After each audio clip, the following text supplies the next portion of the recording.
Hello everyone. Today I have decided to start chapter 3, that is probability of Gupta and Kapoor, and along with this chapter I will also solve the questions of chapter 6, that is expectation of Gupta and Kapoor. So first definition that you should know in probability is non-random experiment. So what are non-random experiments? The experiments whose outcome is certain. आपने ये पढ़ा होगा कि ऐसे experiments जिनके जो outcome होते हैं वो सर्टेन होते हैं are known as non random experiment. और जो प्रोबेबिलिटी होती है नॉन रैंडम एक्सपेरिमेंट की वो या तो 0 होती है या 1 होती है। 0 रिप्रेजेंट करता है कि non happening of that event, मतलब वो इवेंट अगर हमने कुछ भी लिया है तो उसकी प्रोबेबिलिटी 0 है, इसका मतलब वो इवेंट हैपन नहीं कर रहा है। और अगर हमने 1 लिया है दैट मीन्स कि वो इवेंट जो है वो हैपन कर रहा है। अब इसको एक इजी एग्जाम्पल से समझते हैं। जैसे कि आपने देखा ही है कि probability of sun rises in the east, तो उसकी प्रोबेबिलिटी आप क्या बताएंगे? अगर हम आपसे बोलें कि सन आपको पता है कि हमेशा ईस्ट से ही राइज करता है और वेस्ट में वो सेट हो जाता है, तो अगर आपसे बोला जाए what is the probability of sun rising in the east, तो आप क्या बोलेंगे? That is 1। और अगर हम आपसे इसका अपोजिट पूछ लें what is the probability that sun will rise from west, तो आप उसको क्या बोलेंगे? That is 0। तो यहाँ पे हो गया ये एक एग्जाम्पल। एक और एग्जाम्पल है जो आपके स्कूल कॉलेजेस में आपको बताया गया होगा, that the probability of falling a ceiling fan is always 0, क्योंकि ये हमारा नॉन रैंडम एक्सपेरिमेंट है। नॉन रैंडम एक्सपेरिमेंट के अंदर आता है, तो ये हम इसको बोलेंगे कि जो सीलिंग फैन की फॉल होने की जो प्रोबेबिलिटी होती है उसको हम लोग क्या कंसीडर करते हैं? हमेशा 0 कंसीडर करते हैं। अगर हम उसको 1 कंसीडर करें दैट मीन्स ये हो जाएगा कि हमेशा फॉल जो फैन होता है वो क्या कर जाता है? फॉल कर जाता है, जब तो उसकी प्रोबेबिलिटी 1 है। बट ऐसा नहीं होता है कि हमारा जो फैन लगा हुआ है वो फॉल करे।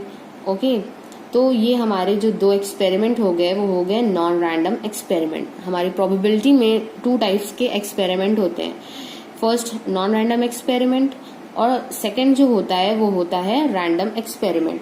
तो ये पॉइंट वाइज मैं इसको बताती जा रही हूँ और आप लोग इसको नोट करना चाहें तो नोट कर सकते हैं, अदरवाइज आप लोगों के पास ये डेफिनेशंस होंगी, आप सिर्फ इसको समझ सकते हैं। एक्सपेरिमेंट सेकंड है random experiment. So random experiments क्या होते हैं? ऐसे एक्सपेरिमेंट्स जिनके आउटकम जो होते हैं वो क्या होते हैं? अनसर्टेन होते हैं। दैट मीन्स हमको उनके रिजल्ट के बारे में पता नहीं होता है, बट वो जो भी रिजल्ट होता है वो उनके पॉसिबल आउटकम्स में से ही एक होता है। अब इसका क्या मतलब हुआ?